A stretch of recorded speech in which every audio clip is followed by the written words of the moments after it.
Hello friends, welcome to class practice a key to success. तो हम थे real analysis पर, जहां पर हम सीक्वेंस देख रहे थे। सीक्वेंस के बहुत सारे टॉपिक्स जो है वो हमने देख लिए हैं। आज हम देखेंगे मोनोटोनिकली इंक्रीजिंग मोनोटोनिक सीक्वेंस की कुछ प्रॉपर्टीज और उसके कुछ एग्जांपल्स। ठीक है, तो चलिए सबसे पहले हम क्या करते हैं, मोनोटोनिक सीक्वेंस की जो डेफिनेशन है वो देख लेते हैं। तो अगर हम मोनोटोनिक सीक्वेंस की बात करें तो हमारे पास दो टाइप के मोनोटोनिक सीक्वेंस हो सकते हैं। या तो हमारा सीक्वेंस मोनोटोनिकली इंक्रीजिंग हो सकता है या तो मोनोटोनिकली डिक्रीजिंग हो सकता है। ठीक है, तो मोनोटोनिकली इंक्रीजिंग हम सीक्वेंस को कब कहेंगे, अगर हमारे पास कोई सीक्वेंस हो और वो क्या करता हो, इस प्रॉपर्टी को सेटिस्फाई करता हो। Sn इज लेस देन और equal to Sn+1 for all n belongs to n। कहने का मतलब क्या कि अगर हमारा सीक्वेंस है S1 S2 S3 S4 up to ये हमारे सीक्वेंस के टर्म्स हैं। ठीक है, तो अगर हमारा प्रीवियस टर्म अपने नेक्स्ट टर्म से क्या हो, छोटा या बराबर हो, तब हम कहेंगे जो हमारा सीक्वेंस है वो कैसा है, मोनोटोनिकली इंक्रीजिंग है। यानी कि अगर S1 लेस देन और इक्वल टू S2 है, ये लेस देन और इक्वल टू S3 है, S3 लेस देन और इक्वल टू S4 है, इस टाइप के अगर आपको सीक्वेंस के टर्म्स मिलते हैं तो आपका सीक्वेंस क्या होगा, मोनोटोनिकली इंक्रीजिंग होगा। ठीक है, मोनोटोनिकली डिक्रीजिंग में क्या हो जाएगा, इसका उल्टा हो जाएगा कि अगर हमारा जो प्रीवियस टर्म है वो अपने नेक्स्ट टर्म से क्या हो, बड़ा या बराबर हो, तब हम कहेंगे कि जो हमारा सीक्वेंस क्या है वो मोनोटोनिकली डिक्रीजिंग है। दैट मींस अगर हमारा सीक्वेंस है S1 S2 S3 S4 up to चल रहा है, हमारा S1 S2 से बड़ा या बराबर होगा, S2 S3 से बड़ा या बराबर होगा, S3 इज ग्रेटर देन और इक्वल टू S4 होगा।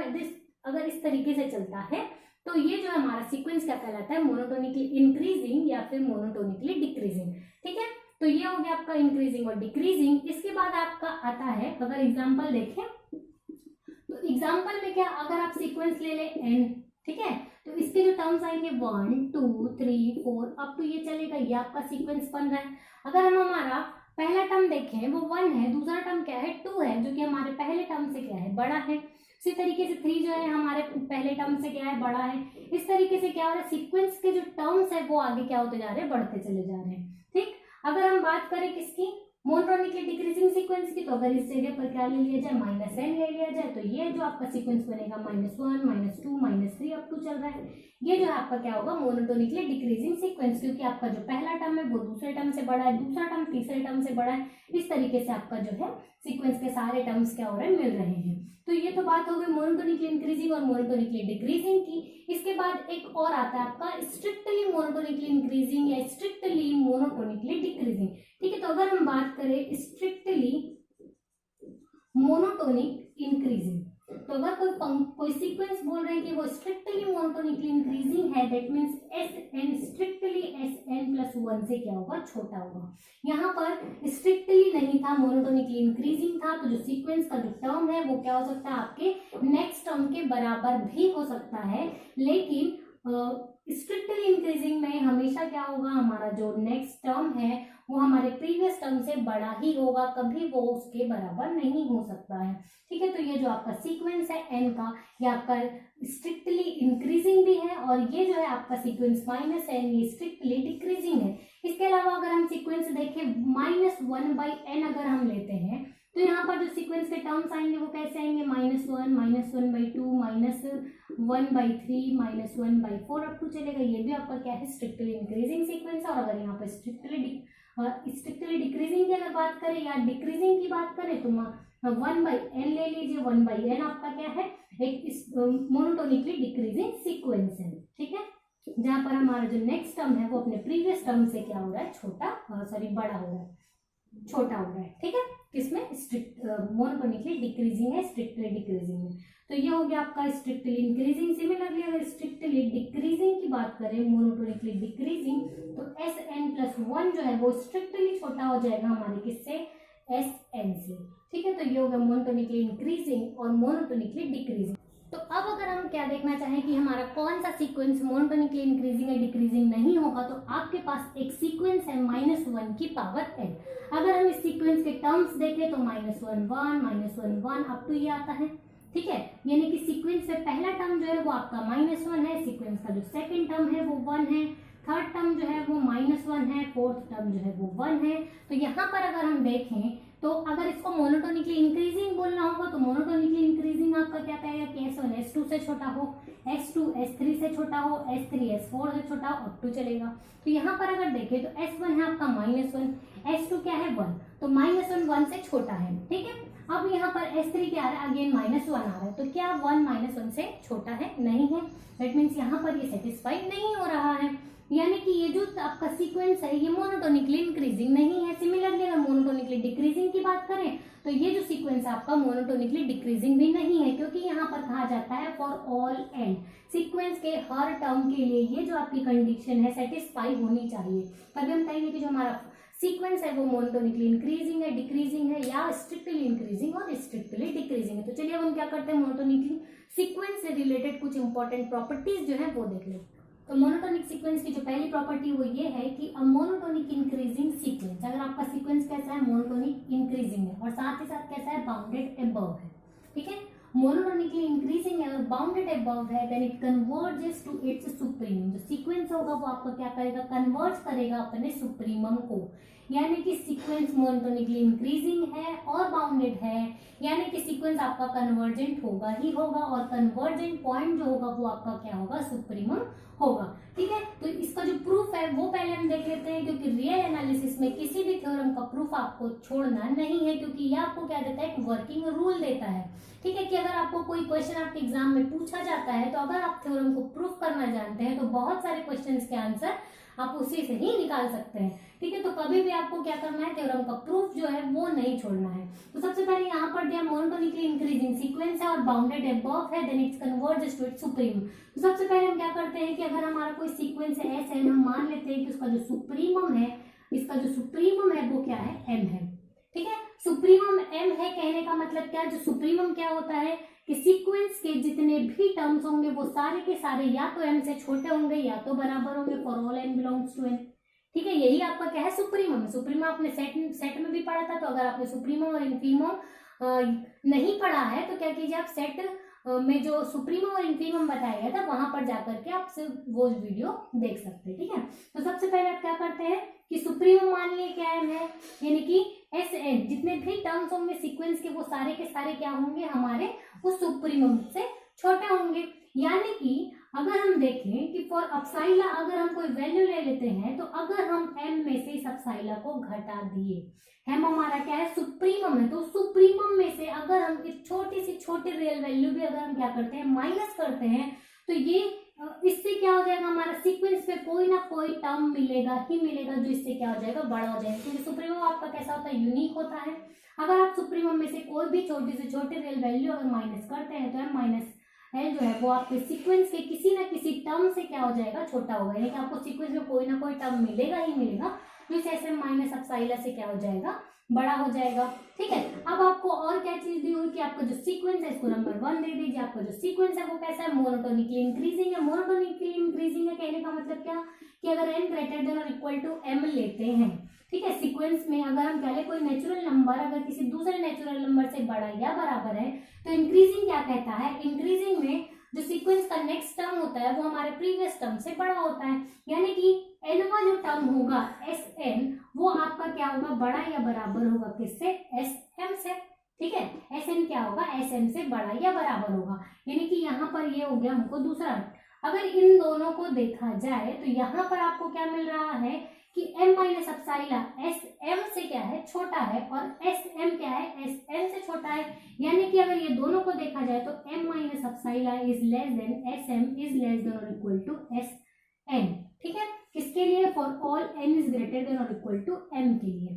कहने का मतलब क्या कि बहुत सारे टर्म्स एक पर्टिकुलर क्या होगा, एक पर्टिकुलर m के बाद सीक्वेंस के जितने भी टर्म्स होंगे, इस पर्टिकुलर m के बाद सीक्वेंस के जितने भी टर्म्स होंगे वो सारे के सारे m माइनस अपसाइला से क्या होंगे, बड़े होंगे।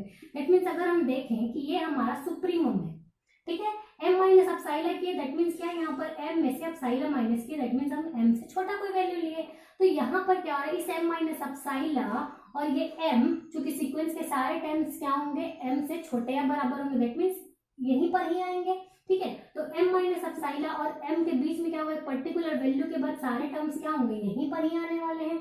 यहाँ पर क्या आ जाएंगे, सारे के सारे n आ जाएंगे पर्टिकुलर m के बाद, यानी कि अगर देखा जाए तो अगर हम क्या ले लें, एल प्लस अपसाइलर ले लें, क्या ले लें, अगर L plus epsilon, sorry M plus क्या ले लें, अपसाइलर ले लें, ठीक है। तो ये एम प्लस अपसाइलर क्या होगा, एम से बड़ा होगा, ठीक है। हमको क्या दिखाना है, सीक्वेंस को कन्वर्जेंट दिखाना है। तो कन्वर्जेंट की डेफिनेशन क्या कहती है कि हम क्या कहना चाह रहे हैं कि जो हमारा सीक्वेंस है वो सुप्रीमम को कन्वर्ट करे, दैट मीन्स एम को कन्वर्ट करे। तो सीक्वेंस जो है वो हमारे एम को कन्वर्ट कब करेगा, अगर एम का नेबरहुड क्या करे, हमारे सीक्वेंस के इनफाइनेटली मेनी टर्म्स रख ले और बाहर जो इंटरवल उस नेबरहुड के बाहर क्या होना चाहिए, सीक्वेंस के फाइनेटली मेनी टर्म्स ही होने चाहिए।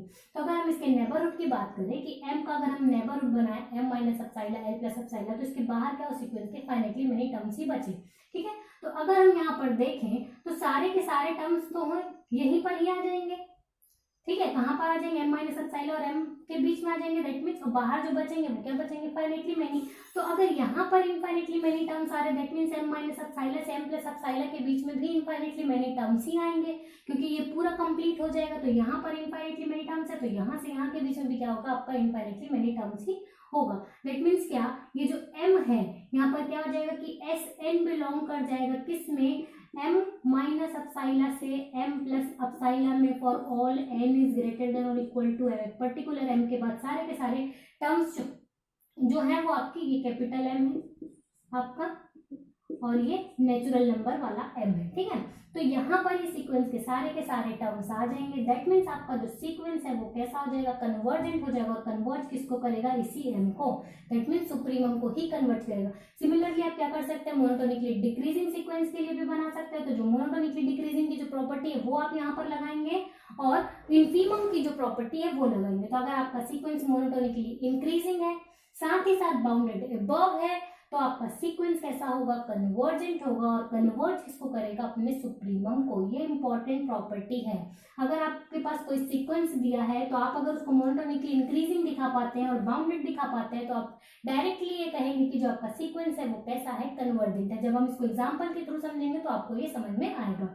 सिमिलरली अगर मोनोटोनिकली डिक्रीजिंग की बात करें, तो अगर कोई सीक्वेंस मोनोटोनिकली डिक्रीजिंग है साथ ही साथ बाउंडेड बिलो है, तो वो अपने इन्फीमम को कन्वर्ज करता है, ठीक है। इसका जो प्रूफ होगा वो भी सिमिलरली इसी की तरह ही होगा। तो चलिए जो हमारी आगे की जो कुछ प्रॉपर्टी है वो भी हम देखते हैं। तो अगर हम हमारे दोनों प्रीवियस प्रॉपर्टीज को मिलाएं तो हमारी मोनोटोनिक सीक्वेंस की एक नई प्रॉपर्टी बनती है और वो ये है कि necessary and sufficient condition for a monotonic sequence, ठीक है। नेसेसरी सफिशिएंट कंडीशन किसी मोनोटोनिक सीक्वेंस की to be convergent is that it is bounded, कि अगर आपका कोई सीक्वेंस कैसा है, मोनोटोनिक है, मोनोटोनिक यानी कि या तो वो इंक्रीजिंग हो सकता है या तो डिक्रीजिंग हो सकता है, तो वो मोनोटोनिकली इंक्रीजिंग या डिक्रीजिंग सीक्वेंस आपका कन्वर्जेंट कब कहलाएगा, अगर वो बाउंडेड है। और अगर आपका मोनोटोनिकली इंक्रीजिंग या डिक्रीजिंग सीक्वेंस बाउंडेड है तो वो आपका क्या होगा, कन्वर्जेंट होगा। दैट मीन्स यहाँ पर दो पार्ट है कि आपका एस एन जो है वो तो मोनोटोनिक सीक्वेंस होगा ही होगा, ठीक है। अगर आपका मोनोटोनिक सीक्वेंस है तब आपके पास दो चीज होगी कि अगर एस एन कन्वर्जेंट है तो ये इंप्लाई करेगा कि एस एन क्या होगा, बाउंडेड होगा। और अगर आपका एस एन बाउंडेड है तो ये इंप्लाई करेगा कि आपका एस एन जो है वो क्या होगा, कन्वर्जेंट होगा, ठीक है।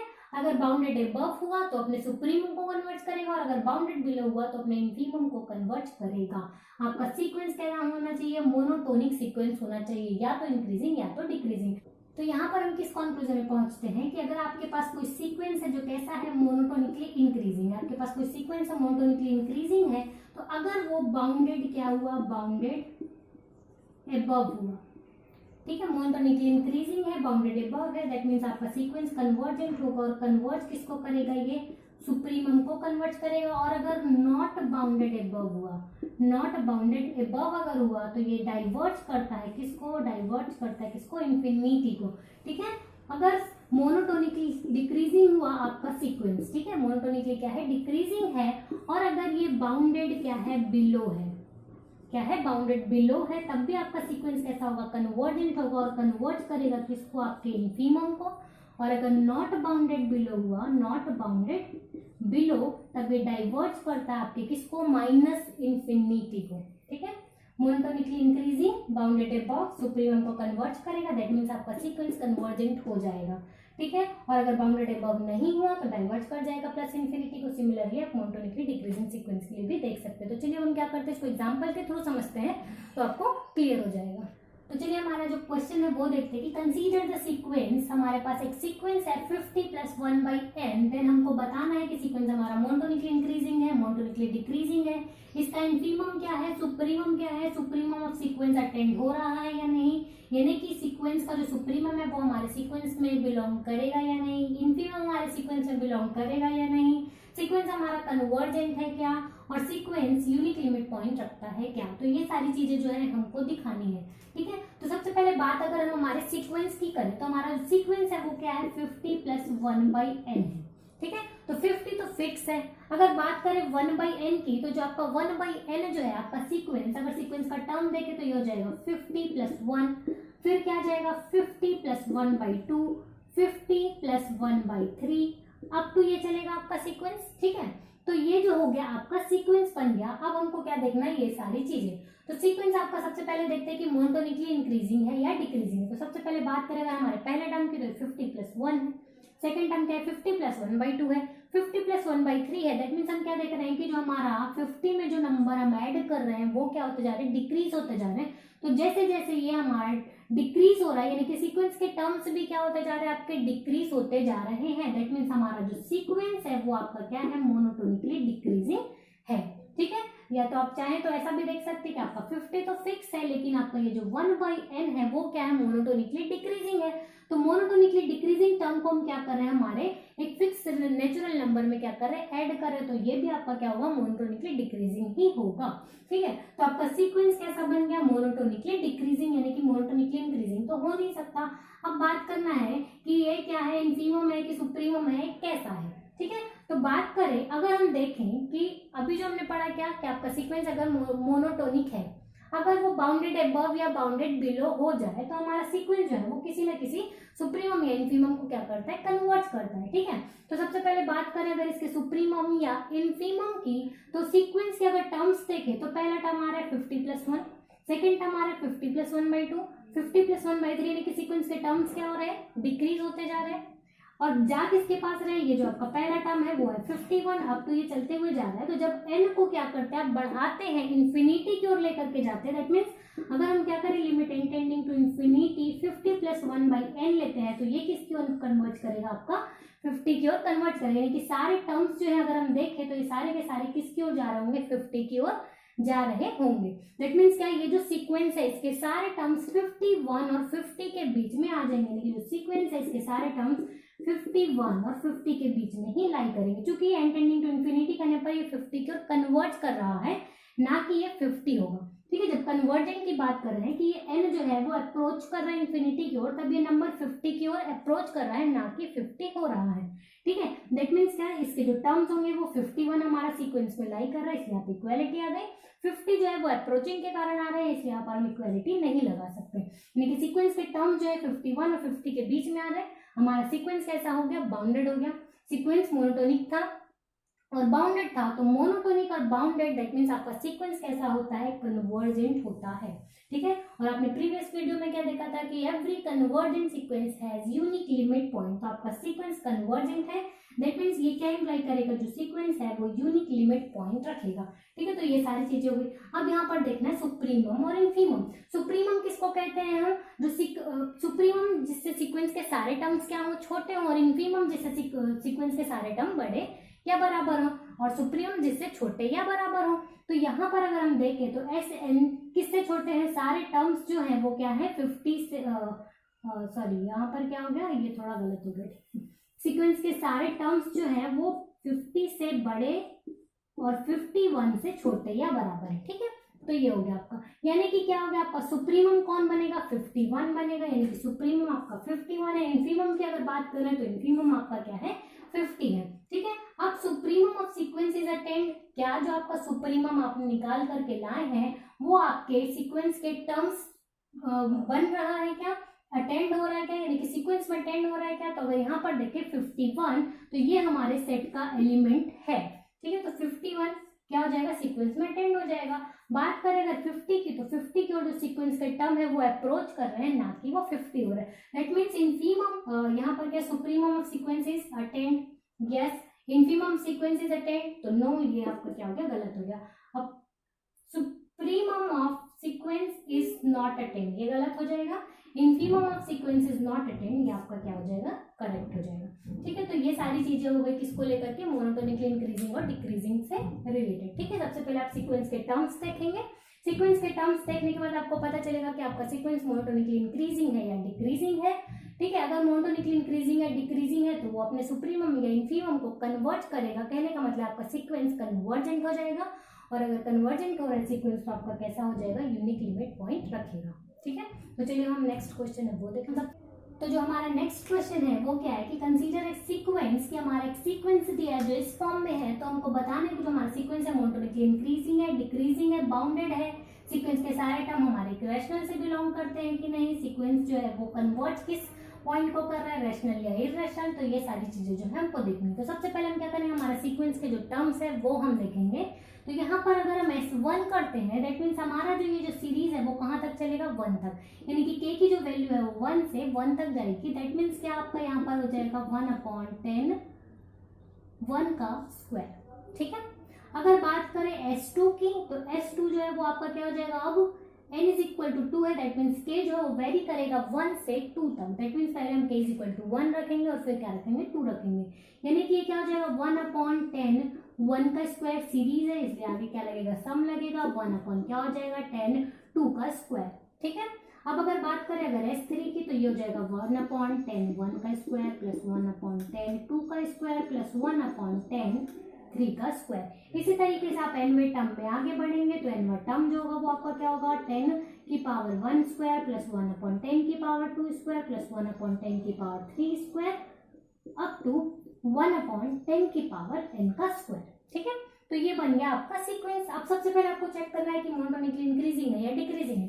तो बात करें अगर पहले टर्म की, तो ये आएगा 1/10, दैट मीन्स क्या आपका 0.1।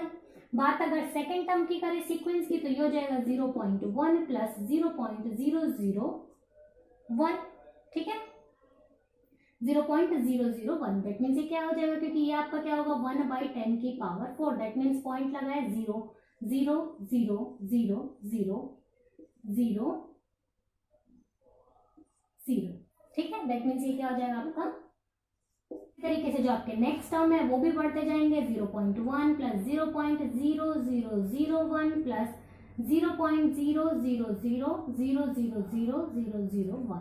ठीक है, इसी तरीके से आपका जो nवां टर्म होगा वो भी 0.1 प्लस 0.0001 प्लस आपको ये चलता हुआ किसी एक फाइनाइट नंबर तक ये भी जाएगा। ठीक है, अब देखना है कि मोनोटोनिकली इंक्रीजिंग है या डिक्रीजिंग। तो पहले टर्म आपका क्या है 0.1 आ रहा है, सेकेंड टर्म में क्या आ रहा है 0.1 में हम इस वैल्यू को और ऐड कर रहे हैं। ठीक है, तीसरे में क्या हो रहा है, आप क्या कर रहे हैं कि इसमें 2 टर्म्स के बाद तीसरा टर्म और जुड़ रहा है, दैट मीन्स ये क्या होता जा रहा है, बढ़ता चला जा रहा है, यानी कि आपका जो सीक्वेंस है वो कैसा है, मोनोटोनिकली इंक्रीजिंग है। ठीक है, मोनोटोनिक क्या हो गया आपका सीक्वेंस इंक्रीजिंग हो गया, मोनोटोनिकली डिक्रीजिंग नहीं हो। तो अब अगर बात करें बाउंडेड की, तो बाउंडेड के लिए क्या क्या आपके सीक्वेंस के जो टर्म्स है वो क्या होना चाहिए, किसी भी 2 रियल नंबर्स के बीच में आने चाहिए। तो आप यहाँ पर देख सकते हैं कि जो सीक्वेंस के टर्म्स है वो क्या है 0 से बड़े हैं और ऑलवेज क्या आएंगे 1 से छोटे ही आएंगे। दैट मीन्स आपका जो सीक्वेंस है वो क्या होगा 0 से बड़ा और 1 से क्या होगा छोटा होगा। ठीक है, 0 जो है आपका कभी भी नहीं आने वाला है और ना ही ये जो सीक्वेंस के टर्म्स है वो 1 होने वाले। दैट मीन्स सीक्वेंस के सारे टर्म या तो 0 से बड़े होंगे या तो 1 से छोटे होंगे, या तो नहीं, मतलब दोनों जो है 0 और 1 के बीच में ही आएंगे। दैट मीन्स आपका जो सीक्वेंस है वो कैसा हो जाएगा, बाउंडेड हो जाएगा।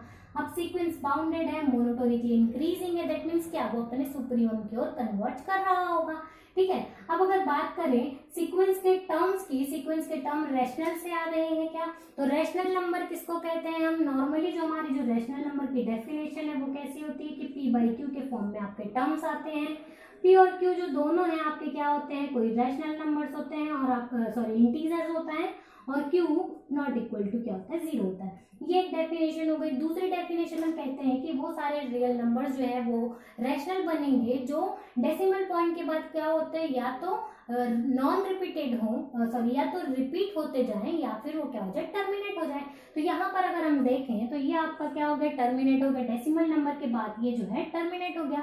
यहाँ पर भी अगर हम देखें तो ये 2 नंबर्स क्या होंगे, ऐड होंगे। दैट मीन्स ये क्या हो जाएगा आपका 0.1000 1001 हो गया, इसको ऐड करेंगे तो ये आएगा। दैट मीन्स क्या, और आपके टर्म्स जो है वो क्या होते जा रहे हैं, टर्मिनेट होते जा रहे हैं, ठीक है। एंड वाला टर्म भी क्या होगा, एक पर्टिकुलर नंबर के बाद क्या हो जाएगा, इसको जब हम ऐड करेंगे तो कैसा आएगा, 0.1001 अप टू ऐसा कुछ नंबर आएगा, ठीक है।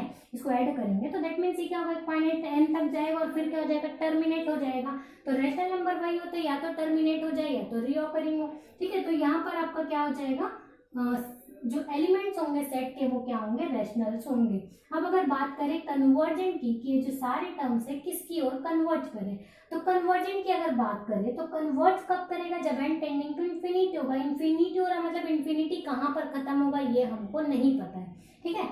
नेचुरल नंबर कहाँ पर जाकर के एंड होगा ये हमको नहीं पता है, इसलिए जब हम इसके कन्वर्जेंट की बात करते हैं, दैट मीन्स क्या, limit n tending to infinity summation क्या करते हैं, के फ्रॉम 1 to n 1/10 की पावर के, अगर ये करते हैं तो ये क्या होता है, एक ऐसे रियल नंबर की ओर कन्वर्ट करेगा जो कभी भी टर्मिनेट नहीं होगा, क्योंकि सारे नंबर्स क्या होते जा रहे हैं, ऐड होते जा रहे हैं। दैट मीन्स जो कन्वर्जेंट पॉइंट निकलेगा वो आपका कैसा होगा, इर्रेशनल नंबर्स का पॉइंट इर्रेशनल होगा, ठीक है। क्योंकि जो लिमिट निकलेगी वो कैसी होगी, एन पर डिपेंड करेगी, और एन क्या है, नेचुरल नंबर की ओर अप्रोच कर रहा है। दैट मीन्स वो एक ऐसे नंबर की ओर अप्रोच करेगा जो कभी भी टर्मिनेट नहीं होगा, और ना ही इसके जो टर्म्स है वो रिपीट हो रहे हैं, ठीक है। यानी कि आपके ये जो सीक्वेंस है वो कैसा हो जाएगा, इसके सारे पॉइंट्स जो है वो तो रैशनल्स होंगे, लेकिन आपका जो सीक्वेंस है वो कन्वर्ट किसको करेगा, एक इर्रेशनल पॉइंट को कन्वर्ट करेगा। तो आई होप आपको आज का जो टॉपिक है वो समझ में आया होगा। अगर आपको कोई डाउट है तो आप कमेंट सेक्शन में कमेंट कर सकते हैं। आगे की जो प्रॉपर्टीज हैं और जो क्वेश्चंस है वो हमारे नेक्स्ट वीडियो में देखेंगे, और हमारे पास अभी बहुत सारे क्वेश्चंस हैं हमारे सीक्वेंस से रिलेटेड, क्योंकि सीक्वेंस एक ऐसा टॉपिक है जिससे आपके एग्जाम में काफी सारे क्वेश्चंस जो है आते हैं। तो आपको क्या करना है, जितनी भी प्रॉपर्टीज है वो देखनी है, और प्रॉपर्टीज का प्रूफ भी आपको देखना ही है, ठीक है। तो चलिए लास्ट में आपकी प्रैक्टिस के लिए कुछ क्वेश्चन दे देते हैं, और उस क्वेश्चन का जो आंसर होगा वो आप कमेंट सेक्शन में कमेंट करके बताइएगा। Thank you.